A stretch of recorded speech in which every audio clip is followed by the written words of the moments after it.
Hej, på Bøge Allé, så vil jeg lige vise, hvordan man downloader en video i det her WeTransfer, som godt kan se lidt specielt ud, når man lige åbner det første gang, men man skal altså hverken tilmelde sig eller betale noget for at få lov at åbne.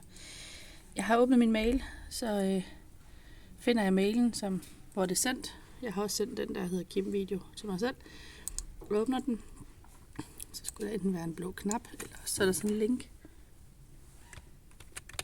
Hvis der er et link, så kopierer man det. Og så sætter man det ind heroppe. Ctrl-C for at kopiere og acceptere. Og Ctrl-V for at få det herop. Så står det her. Og så klikker man på det. Så kommer man ind på den her side, og det er den, der godt kan virke lidt forvirrende.